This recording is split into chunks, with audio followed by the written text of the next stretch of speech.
हाँ, ये कंडीशनल से संबंधित है। इसके ऊपर प्रश्न भी आते हैं एग्जाम में। हर साल एसएससी सीजीएल में भी आता है, सीपीओ एसआई में भी आता है, दूसरे अदर एग्जाम पटवारी में भी आते हैं, एलडीसी में, बैंकिंग में। कंडीशनल से संबंधित इसमें एक तरफ इन वर्ड के बाद, एक तरफ तो होता है इनके वर्ड के बाद तुरंत सिंपल प्रेजेंट टेंस होता है, और दूसरे सेंटेंस में सबऑर्डिनेट क्लोज में सिंपल फ्यूचर टेंस होता है।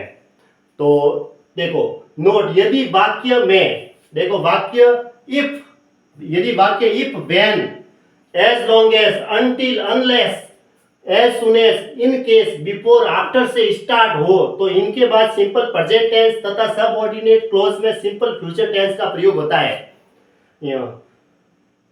देखो इफ का मतलब यदि, व्हेन यानी जब से, एज लॉन्ग एज जितने समय से या जितने लंबे समय से, अनटिल है, अनलेस यानी जब तक, एज सुन एज मतलब ज्यों ही, इन केस, बिफोर या आफ्टर, इनसे अगर कोई वर्ड, इन शब्दों से अगर कोई सेंटेंस स्टार्ट हो रहा है तो इन शब्दों के जो बाद जो सेंटेंस है तुरंत बाद, वहां तो होगा सिंपल प्रेजेंट टेंस, और उसके जो दूसरे वाक्य में होगा सिंपल फ्यूचर टेंस। देखो कैसे, if you work hard you will pass, यदि तुम कठिन मेहनत करोगे तो तुम पास हो जाओगे। देखो इफ के बाद तो सिंपल प्रेजेंट टेंस है और दूसरे वाले वाक्य में सिंपल फ्यूचर टेंस है, ये वाक्य एकदम सही है। एग्जाम में क्या करेगा, यहाँ विल करके दे देगा, you will work hard, if के बाद वो सिंपल फ्यूचर टेंस करके दे देगा, जबकि गलत है, यहाँ विल नहीं आएगा। ये सेंटेंस मैंने सही लिखा है, एक इसके तुरंत बाद सिंपल प्रेजेंट टेंस है और दूसरे वाक्य में सिंपल फ्यूचर टेंस है। और आपको पता है यू के बाद हमेशा प्लूरल वर्ब आती है, इसलिए वर्ब के साथ एस या ईएस नहीं लगा हुआ है, वर्ब है वो प्लूरल वर्ब है, इसको प्लूरल वर्ब बोलते हैं। जो वर्ब की फर्स्ट फॉर्म दे रखी है वो प्लूरल वर्ब है। If you work hard you will pass, ये सेंटेंस सही है।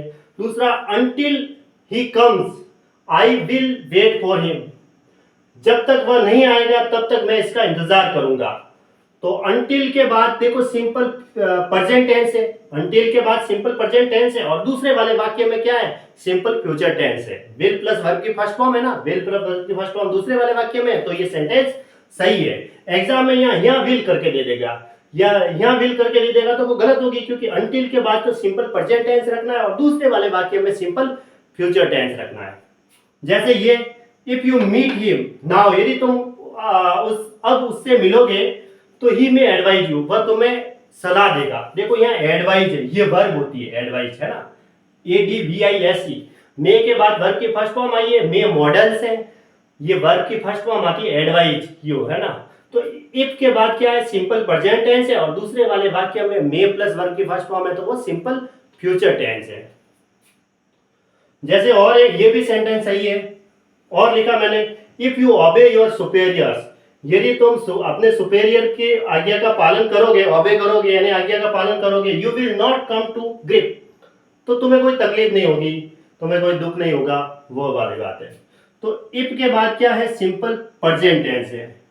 देखो सिंपल प्रेजेंट टेंस है, इफ के बाद ये वर्ब की फर्स्ट फॉर्म आई और दूसरा वाला वाक्य में सिंपल फ्यूचर टेंस है। एग्जाम में यहाँ विल करके दे देगा तो वो गलत है, क्योंकि ये जो वर्ड है ना मैंने जो लिखे, इनके तुरंत बाद, चाहे अनटिल हो, चाहे अनलेस हो, चाहे एज लॉन्ग एज हो, चाहे इन केस हो, चाहे एज सुन एज हो, आफ्टर हो या बिफोर हो, व्हेन से भी प्रश्न पूछे जाते हैं, इनके तुरंत बाद तो सिंपल प्रेजेंट टेंस रखना है। इनके इन शब्दों के तुरंत बाद सिंपल प्रेजेंट टेंस और दूसरा वाला जो वाक्य होगा उसमें सिंपल फ्यूचर टेंस होगा। ठीक है, ये एकदम क्लियर है, इस पर आधारित प्रश्न भी आते हैं। दो ही टेंस होते हैं इसके अंदर, इन शब्दों के तुरंत बाद तो सिंपल प्रेजेंट टेंस होगा और दूसरे वाले सेंटेंस में सिंपल फ्यूचर टेंस होगा।